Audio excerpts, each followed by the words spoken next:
मेरी पहचान सिर्फ इतनी है कि I am born in India.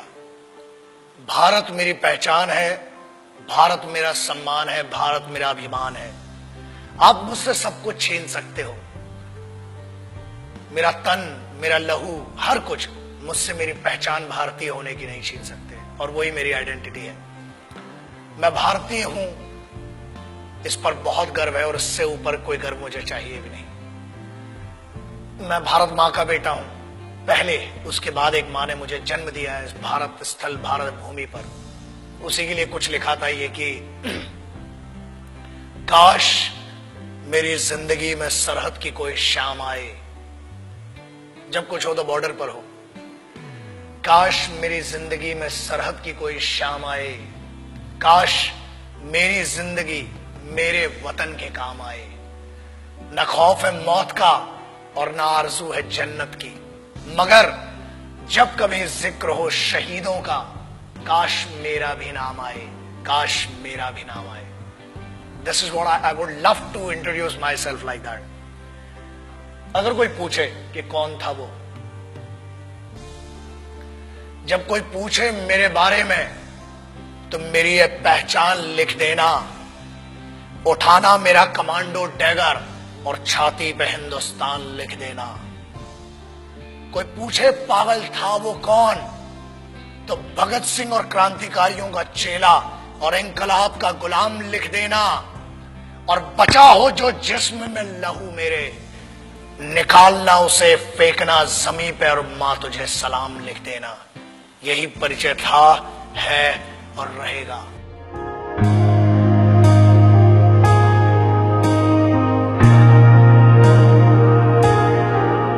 आजकल बहुत एक मुद्दा चल रहा है, देशभक्ति।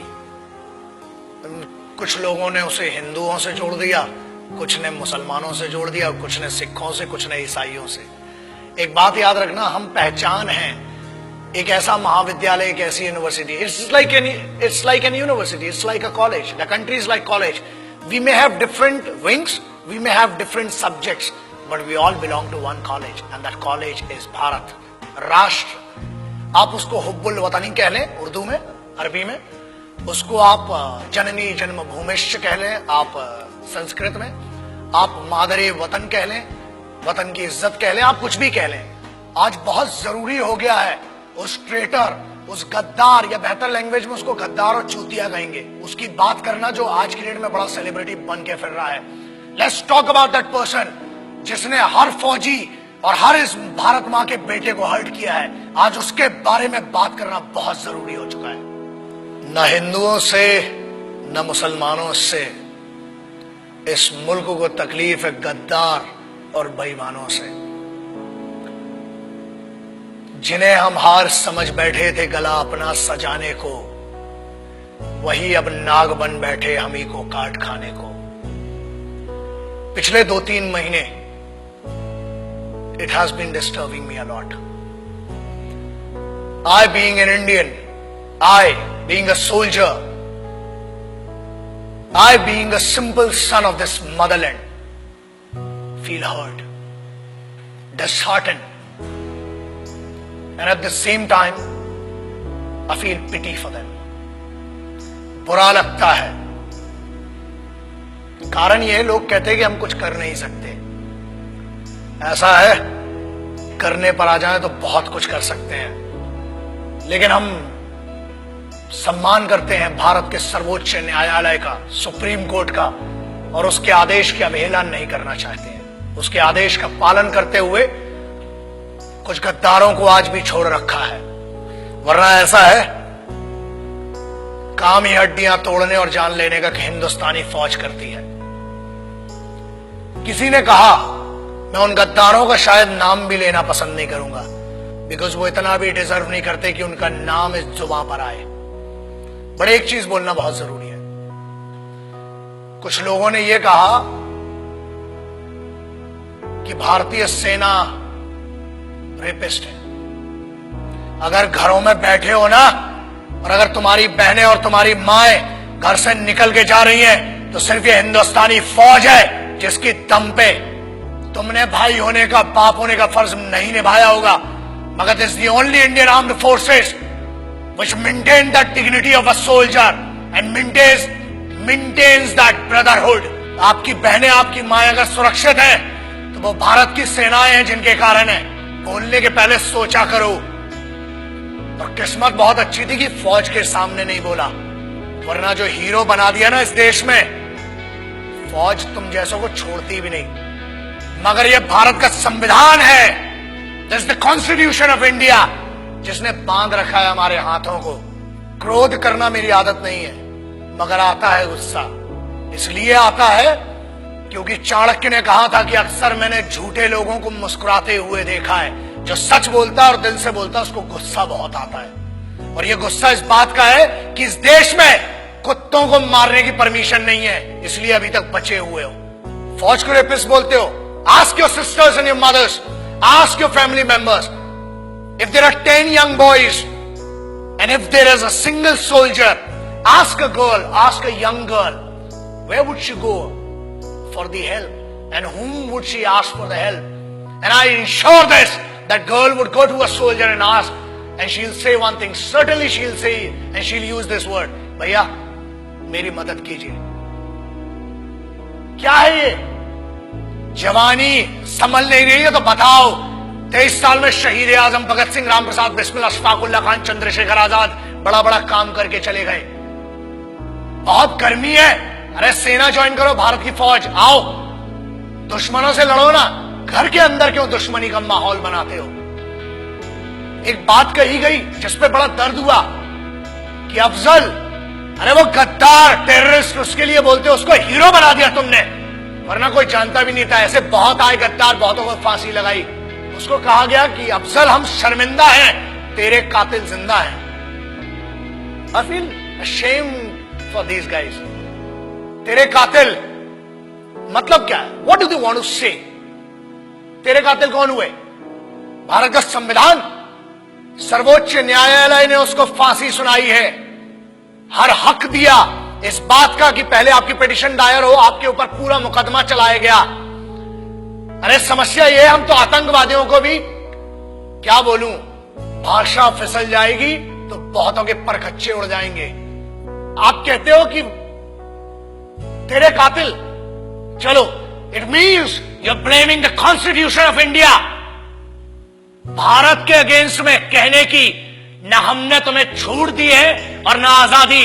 आजाद हुए हो तो भी इस फौज के कारण और उन क्रांतिकारियों के कारण जिनने अपना लहू बहाया है इस मिट्टी के लिए, तब बना है भारत का संविधान। You can not insult, you can insult me as an individual, you can insult one person, मतलब जो पीठा, जो न्यायाधीश थे, जो वो लोग थे जिनने फांसी की सजा सुनाई, आप उनको कह रहे हैं कि वो कातिल थे।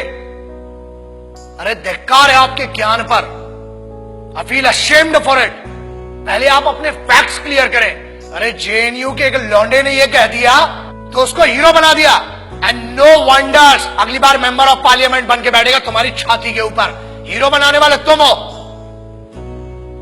मुझे किसी से पर्सनल कोई प्रॉब्लम नहीं है, इनकी औकात भी नहीं है मुझसे पर्सनल प्रॉब्लम रखने की।